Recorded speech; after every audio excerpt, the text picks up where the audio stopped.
Hello,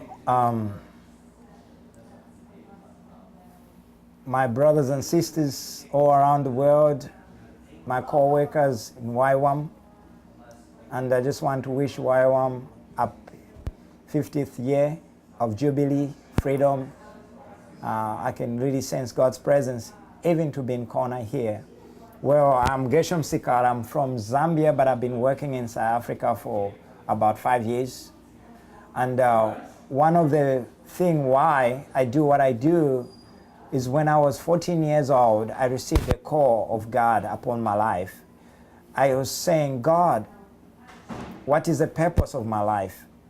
And God said, before you were formed in your mother's womb, I called you as a prophet and apostle to the nations. And I didn't really know what that means.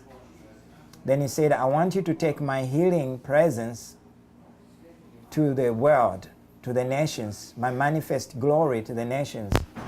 From that time, since God spoke to me, I've been seeing friends getting healed. My first encounter of witnessing the healing power of Jesus Christ was myself. When I was about 9 or 10 years, I had a sore throat. Then I saw the picture of Jesus, the vision of Jesus. He appeared to me. He didn't say anything. Just having that vision of Jesus, the sore throat and the pain that I had just disappeared.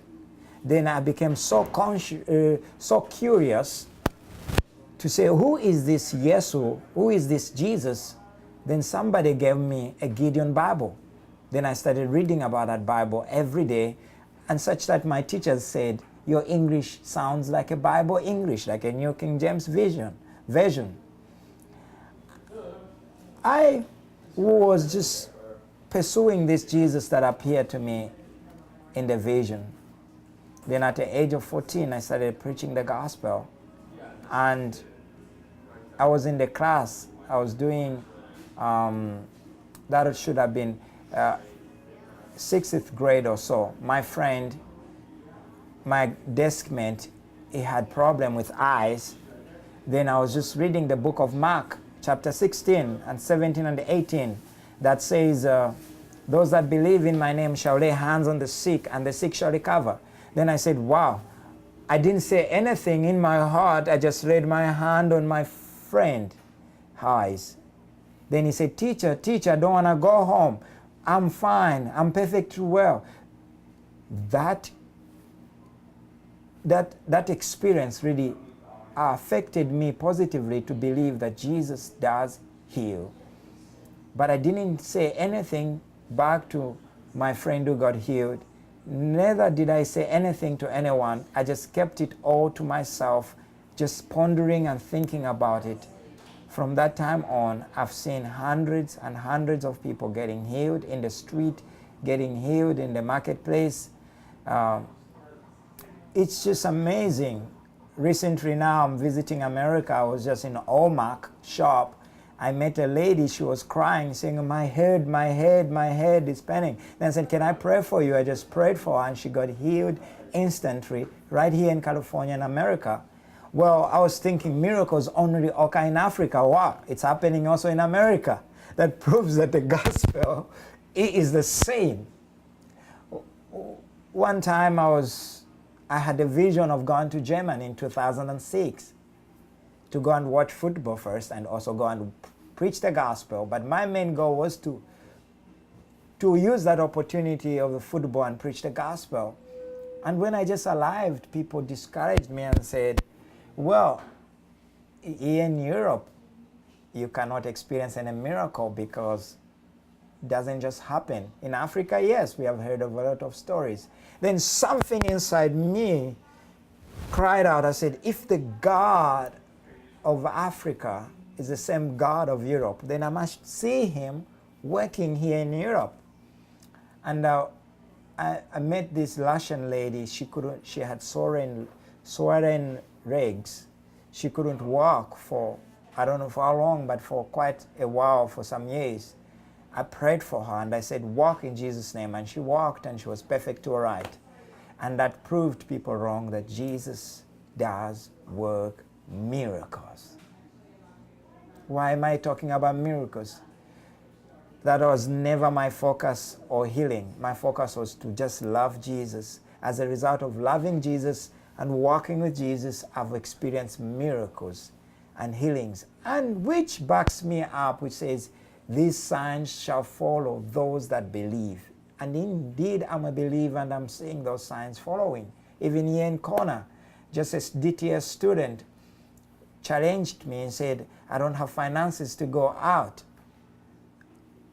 to do outreach. And the Lord spoke to me, give him $100 and pray for him, and I will release the funds. So I removed my wallet and said, Lord, this is quite a lot of money as an African, $100, but I just gave him the $100. That is 2 days ago, in November 2010. On 29th of this month, I prayed for this DTS student who doesn't even know anything about God's provision. I prayed, and yesterday he just approached me. He just approached me and said, hey, do you know that God met all my needs? After you just prayed, somebody paid for all the money that I needed. Now I don't need any other money. I said, wow. I'm here to celebrate the 50th celebration of our mission, YWAM, and here I can see the power of God is at work. So what can I say? There is nothing too dead that God cannot resurrect. There is no problem that God cannot turn around. You be encouraged, my brother and sister, and those that don't know the Lord, that you watch this, just know that God is real. I had a friend called Chloe. Chloe, she was an atheist, and she told me that she cannot be a Christian because she feels she is a loser if she becomes a Christian. She says, I've got all the money, my parents have the money, so I cannot become a Christian. But I befriended her and we became good friends. We would go out. I didn't preach or share anything about Christ. But something in her was bothering her. I said, why are you so nice to me? And yet people want to be around you and hear your stories about Jesus. But you have chosen to be with me. Does it mean you want to become like me? Please don't become an atheist. Christianity works for you. You are such a nice guy. Then I said, it's not about which works. It's about the truth and the relationship that I have. If you believe, Jesus can also do the same in your life. She said, no, forget about it. That can never happen because my family is an atheist. Then I said, listen, if my Jesus is fake, my friend, I'm sharing this for the first time, but if my Jesus is fake, then I'll quit and join you. But if my Jesus is real, you must join me. So I will ask him to visit you. And if he will not visit you, I'll join your camp. What about that? She was weeping and saying, please, please, it's not going to happen. Please don't quit.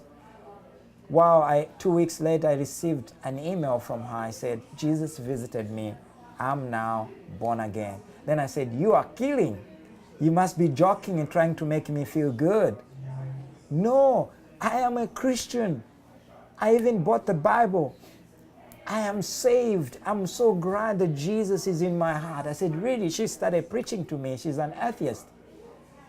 Months later, she said, I didn't ask you a question.